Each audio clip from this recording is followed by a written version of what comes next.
Hi, I'm Valerie Engelhart, and in this video I am going to be creating a loose watercolor landscape using my imagination and a calligraphy pen. Now, to create the beautiful background for this painting, I am going to create an energetic watercolor wash, and I'm going to be using two colors, both by Daniel Smith, Rose Madder Permanent and Cascade Green. These are complementary colors, so I was really interested to see how they would interact with each other.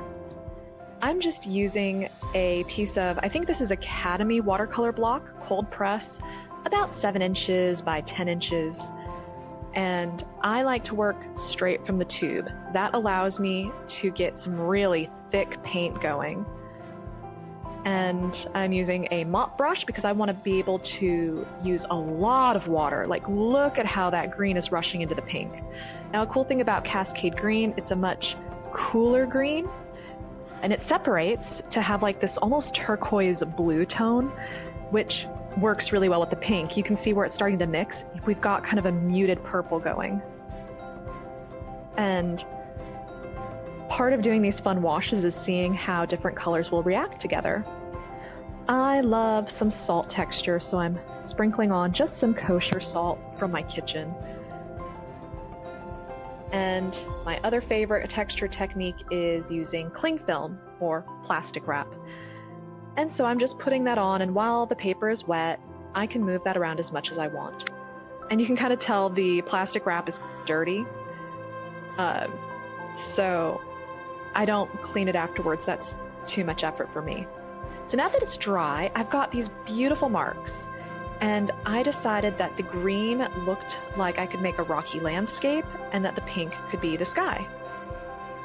I've grabbed my calligraphy pen, and I actually bought this pen, oh good lord, I think back in like 2016.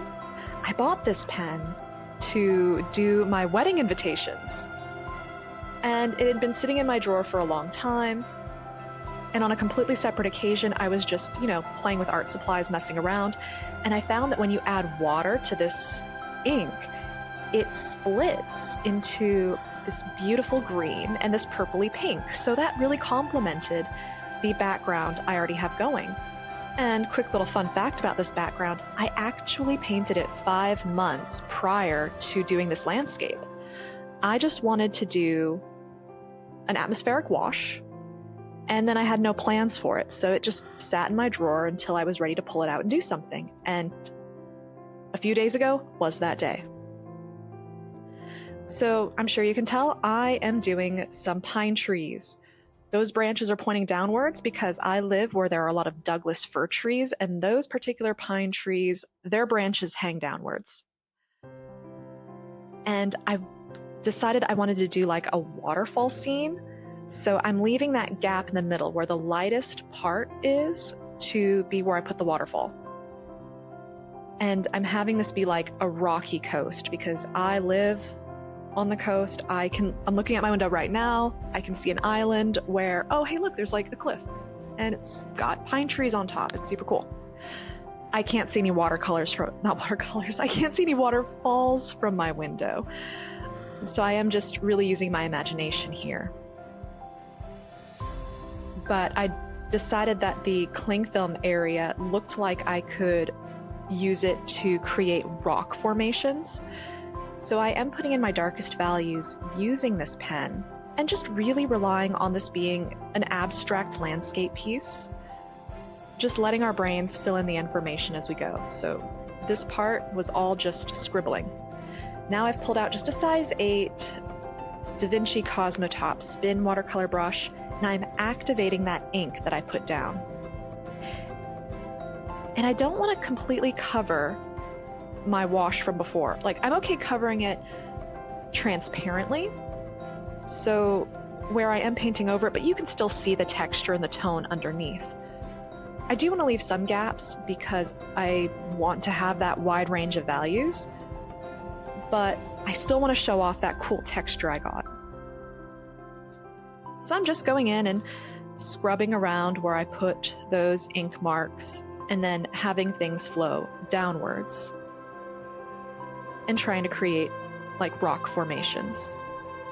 Now into the trees. I probably should have grabbed a brush with a finer tip, but I wanted to do all of this with one brush.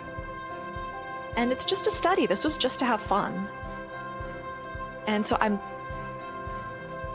making those trees bleed into each other. I don't want them to look like ink scribbles.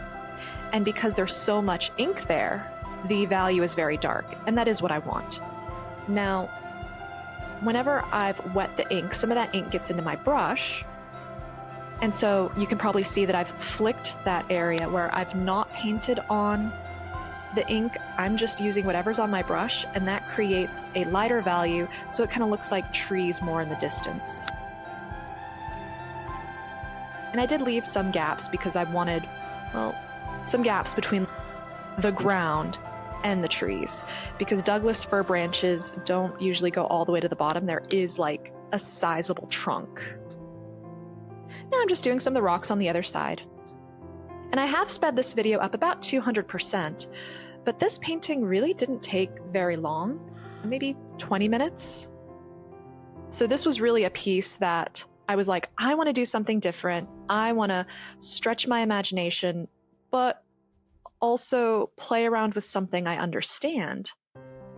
Because I find when you want to try a new technique, using a subject matter that you are already familiar with allows you to better push whatever new materials you're using.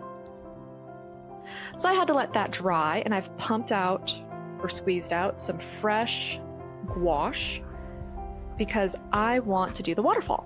And with those turbulent movements of the water, it's usually got that like white spray going. So I am dry brushing this gouache onto my paper to create that waterfall. And in this case, having a synthetic brush is great because to get this dry brush effect, I don't want a lot of water. And I am moving my brush in the direction that I want the water to flow. And I do want those little skips because water is transparent, there are shadows, and so I'm allowing the wash that I've already created to act as the shadows. And I do love how the colors transition. As the waterfall's close to the sky, the shadows are pink. As it's getting closer to us, those shadows are green. I really love painting on top of existing washes. Now, as the gouache dries, some places do become a little more transparent. So I'm just keeping this painting at an arm's length and just seeing where do I want to strengthen that white. Because again, you don't want it everywhere, but you do want to have that impact. And lastly, I wanted to put a moon in the sky. And so I was imagining it for a bit, turned off my camera so I could think about it a little more, and then I decided to put it there behind the trees on the upper left side. And that allows the composition to have an S shape in the way our eye moves.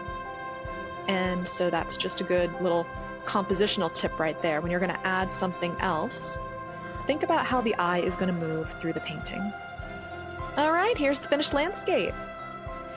If you liked this video, press that like button so I know to make more like it. And if you have anything that you want to see me paint, let me know in the comments below because I'm always looking for new subjects. Anyway, thanks so much for watching. I'll catch you next time. Bye.